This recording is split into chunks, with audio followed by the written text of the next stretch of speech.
आदाब। आप सुन रहे हैं मेरे यानी अदनान के साथ ऑब्जर्वर पोस्ट पर खबरनामा। शुरुआत करते हैं आज की हेडलाइंस के साथ। कर्नाटक के डिप्टी सीएम डीके शिव कुमार ने कहा है कि ईवीएम बैन होनी चाहिए, बैलेट पेपर से देश बचेगा। सेक्स स्कैंडल में फंसे जेडीएस नेता प्रज्वल रेवन्ना को कोर्ट ने 24 जून तक न्यायिक हिरासत में भेजा है। तीसरी बार वाराणसी से लोकसभा चुनाव जीतने पर प्रधानमंत्री नरेंद्र मोदी ने कहा कि मां गंगा ने मुझे गोद ले लिया है। मुंबई में सरेराह पाने से किया गया लड़की का कत्ल, सिरफिरे आशिक ने 27 सेकंड में किए 15 वार। नीट मामले पर सुप्रीम कोर्ट ने केंद्र सरकार और एनटीए को लगाई फटकार, कहा 0.001% लापरवाही पर भी सख्त कार्रवाई की जरूरत।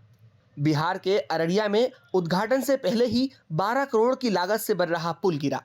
कांग्रेस नेत्री प्रियंका गांधी वायनाड लोकसभा क्षेत्र से लड़ेंगी पहली बार चुनाव। अब खबरें विस्तार से। कर्नाटक के डिप्टी सीएम डीके शिव कुमार ने समाचार एजेंसी एएनआई से कहा, सिर्फ कांग्रेस ही नहीं बल्कि बीजेपी को छोड़कर देश के सभी राजनीतिक दल चाहते हैं कि ईवीएम को बैन कर दिया जाए और बैलेट पेपर से चुनाव कराए जाएं। इस देश को बैलेट पेपर के जरिए ही बचाया जा सकता है। हाल ही में टेस्ला के सीईओ एलन मस्क के एक बयान से ईवीएम पर नई बहस शुरू हो गई है। मस्क का कहना है कि ईवीएम को हैक किया जा सकता है। मस्क ने ईवीएम की बजाय बैलेट पेपर से वोटिंग करवाने की मांग की है। हालांकि भारतीय निर्वाचन आयोग का कहना है कि भारत में इस्तेमाल होने वाले ईवीएम को हैक नहीं किया जा सकता है। कर्नाटक के चर्चित सेक्स स्कैंडल में फंसे जेडीएस नेता प्रज्वल रेवन्ना को 24 जून तक न्यायिक हिरासत में भेज दिया गया है। बलात्कार और यौन शोषण के आरोपों का सामना कर रहे पूर्व सांसद प्रज्वल रेवन्ना को मंगलवार को एक विशेष अदालत में पेश किया गया। अतिरिक्त मुख्य मेट्रोपॉलिटन मजिस्ट्रेट की अदालत ने 12 जून को उन्हें विशेष जांच दल एसआईटी की हिरासत में भेजा था, जो उनके खिलाफ मामले की जांच कर रहा है। अब उनकी न्यायिक हिरासत बढ़ा दी गई है। 33 वर्षीय प्रज्वल रेवन्ना हाल ही में हुए चुनावों में कर्नाटक की हासन सीट से भाजपा और जेडीएस गठबंधन के उम्मीदवार के तौर पर चुनाव लड़े थे। हालांकि वो हार गए। तीसरी बार भारत के प्रधानमंत्री के रूप में शपथ लेने के बाद प्रधानमंत्री नरेंद्र मोदी मंगलवार को पहली बार वाराणसी पहुंचे। प्रधानमंत्री नरेंद्र मोदी ने 2014 में पहली बार वाराणसी से चुनाव लड़ा था। 2019 में भी उन्होंने वाराणसी से ही चुनाव लड़ा और 2024 में वो वाराणसी से तीसरी बार जीतकर संसद पहुंचे। हालांकि 2024 में उनकी जीत की मार्जिन कम हो गई है, जिस पर विपक्षी नेताओं की तरफ से कई टिप्पणियां की गई। अपने दौरे पर किसान सम्मेलन को संबोधित करते हुए प्रधानमंत्री ने कहा कि बाबा विश्वनाथ और मां गंगा के आशीर्वाद से, काशीवासियों के असीम स्नेह से मुझे तीसरी बार देश का प्रधान सेवक बनने का सौभाग्य मिला है। काशी के लोगों ने मुझे लगातार तीसरी बार अपना प्रतिनिधि चुनकर धन्य कर दिया है। अब तो मां गंगा ने भी जैसे मुझे गोद ले लिया है, मैं यहीं का हो गया हूं। मुंबई के वसई में रोहित यादव नाम के सिरफिरे आशिक ने 20 वर्षीय युवती की लोहे के पाने से मार मार कर हत्या कर दी। हत्या को सभी के सामने सड़क पर इतनी बेरहमी से अंजाम दिया गया कि हर कोई कांप गया। हालांकि शर्मनाक बात यह है कि राह से गुजरते लोग वीडियो बनाते रहे। अगर कोई हिम्मत जताकर लड़की को बचाने का प्रयास करता तो शायद लड़की को बचाया जा सकता था, लेकिन किसी ने हिम्मत नहीं दिखाई।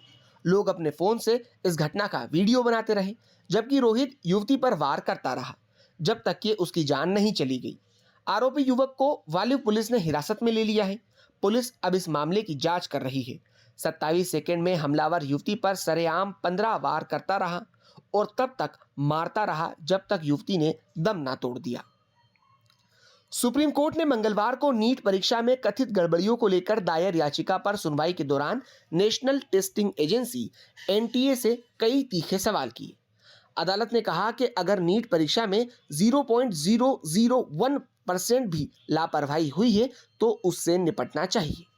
इसी के साथ सुप्रीम कोर्ट ने एनटीए और केंद्र सरकार को नोटिस जारी किया और इस मामले में जवाब दाखिल करने को कहा। सर्वोच्च न्यायालय ने कहा कि इस याचिका को विरोधात्मक भाव से नहीं देखा जाना चाहिए। जस्टिस विक्रमनाथ और जस्टिस एसवीएन भट्टी की बेंच ने कहा कि हम इन परीक्षाओं की तैयारियों में बच्चों की मेहनत से अवगत हैं। कोर्ट ने कहा कि मान लीजिए इस सिस्टम से धोखाधड़ी कर कोई व्यक्ति डॉक्टर बन जाए, ऐसा शख्स समाज के लिए नुकसानदेह है। बेंच ने कहा कि परीक्षा आयोजित करवाने वाली एजेंसी का प्रतिनिधित्व करते हुए आपको मजबूती से खड़ा होना होगा। अगर कोई गलती हुई है तो उसे माना जाना चाहिए और बताना चाहिए कि क्या कार्रवाई की जा रही है। इससे आपके प्रदर्शन पर आत्मविश्वास पैदा होता है। बिहार में एक बार फिर से एक नवनिर्मित पुल के गिरने की खबर सामने आई। राज्य के अररिया जिले के सिकटी में बकरा नदी पर 12 करोड़ की लागत से तैयार किए जा रहे पुल का उद्घाटन के पहले ही भरभराकर गिरने का वीडियो सामने आया। रिपोर्ट के मुताबिक इस पुल का निर्माण पड़िया घाट पर किया गया था। बिहार के अररिया में पुल गिरने से हुए हादसे के बाद सियासत तेज हो गई। इस पर कांग्रेस की तरफ से तंज कसा गया। यूथ कांग्रेस के राष्ट्रीय अध्यक्ष श्रीनिवास बीवी ने कहा कि बिहार में डबल इंजन की सरकार का पुल नदी में बह गया। कांग्रेस महासचिव प्रियंका गांधी वाड्रा चुनावी राजनीति में पहली बार एंट्री करने जा रही हैं।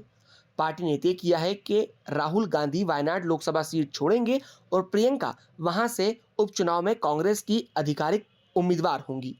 प्रियंका गांधी की बात की जाए तो वो अब तक राजनीतिक सफर में पहली बार चुनाव लड़ेंगी। इससे पहले वो कांग्रेस संगठन में ही काम करती रही हैं। वर्तमान में वो कांग्रेस वर्किंग कमेटी के सदस्य हैं। प्रियंका 2004 के लोकसभा चुनाव से पार्टी के प्रचार अभियान में शामिल रही हैं।